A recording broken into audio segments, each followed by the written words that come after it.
दोस्तों हमारे साथ कभी कभी ये होता है कि हमारे आसपास कोई इंसान कोई गलती करता है।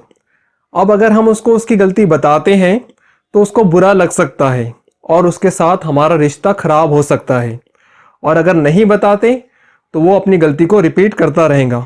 अब ऐसे टाइम पे क्या करें, उसका कंप्लीट सॉल्यूशन मैं आपको इस वीडियो में देने वाला हूँ। दोस्तों मैं आपको इस वीडियो में दो छोटे छोटे एग्जाम्पल दूंगा जिससे आपको सब कुछ क्लियर हो जाएगा। दोस्तों ये उस टाइम की बात है जब मैं स्कूल में पढ़ता था। एक दिन नमाज़ पढ़ने के लिए मैं मस्जिद में गया और नमाज़ ख़त्म करने के बाद जब मैं बाहर निकल रहा था तो मस्जिद के कंपाउंड में एक अंकल खड़े हुए थे। वो हमारे पड़ोसी थे। उन्होंने मुझे पास में बुलाया और पूछा, बेटा तुम्हारा नाम क्या है? मैंने बोला सिराज। उसके बाद में वो बोले कि बेटा तुम बहुत अच्छे बच्चे हो, रोज़ाना नमाज के लिए आते हो, पूरी नमाज पढ़ते हो और आराम से घर पे चले जाते हो, तुम बहुत प्यारे बच्चे हो। उसके बाद में उन्होंने एक सवाल किया कि बेटा एक बात बताओ, अगर कोई इंसान कोई गलती कर रहा है तो उसको उसकी गलती के बारे में बताना चाहिए या फिर नहीं बताना चाहिए? मैंने बोला बताना चाहिए। तो वो बोले कि बेटा अगर कोई इंसान गलती कर रहा है, अगर हम उसको उसकी गलती के बारे में नहीं बताते तो वो अपनी गलती को रिपीट करता रहेगा, इसलिए उसको उसकी गलती के बारे में बताना ज़रूरी है। और उसके बाद में वो बोले कि बेटा तुम जो नमाज़ पढ़ते हो वो पूरी नमाज बिल्कुल सही पढ़ते हो, लेकिन एक छोटी सी गलती कर देते हो, और अगर तुम इस गलती को ठीक कर लो तो तुम्हारी नमाज बिल्कुल सही हो जाएंगी। और उसके बाद में उन्होंने मुझे मेरी गलती को आराम से बता दिया और आखिर में मुझे शाबाशी दी कि इसी तरह से रोज़ाना नमाज के लिए आते रहो, और वहाँ से चले गए।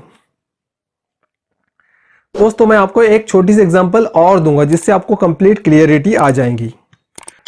दोस्तों जब मैं स्कूल में पढ़ता था उस टाइम में इस तरह से झुककर और कंधे झुकाकर चलता था, लेकिन इसके बारे में मुझे पता नहीं था। एक दिन मैं स्कूल से घर पे वापस आ रहा था तो रास्ते में मुझे मेरे भैया मिले, अमान भैया।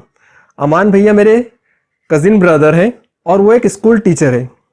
वो हम लोगों से उम्र में काफ़ी बड़े थे, लेकिन उनसे हम सब बच्चों की बहुत अच्छी दोस्ती थी।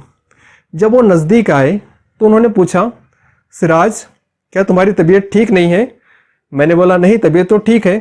तो वो बोले कि मुझे ऐसा लग रहा है कि शायद तुम्हारी तबीयत ठीक नहीं है, क्योंकि कुछ दिनों से तुम कंधे झुककर चल रहे हो।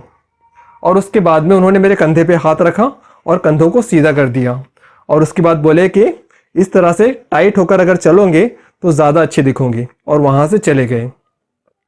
तो दोस्तों आपने देखा कि इन दोनों लोगों ने कितने प्यार से मेरी गलती को ठीक कर दिया था और मुझे बिल्कुल भी बुरा नहीं लगा था।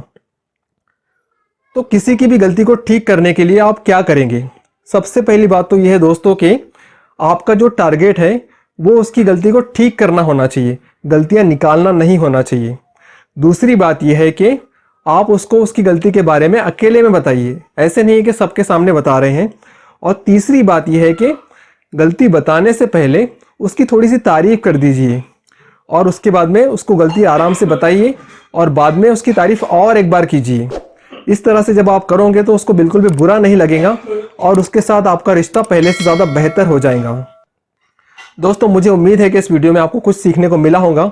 अगर आपको वीडियो पसंद आया तो इसको लाइक कीजिए और चैनल को सब्सक्राइब कर लीजिए। फिर मिलेंगे अगले वीडियो में। Thank you very much.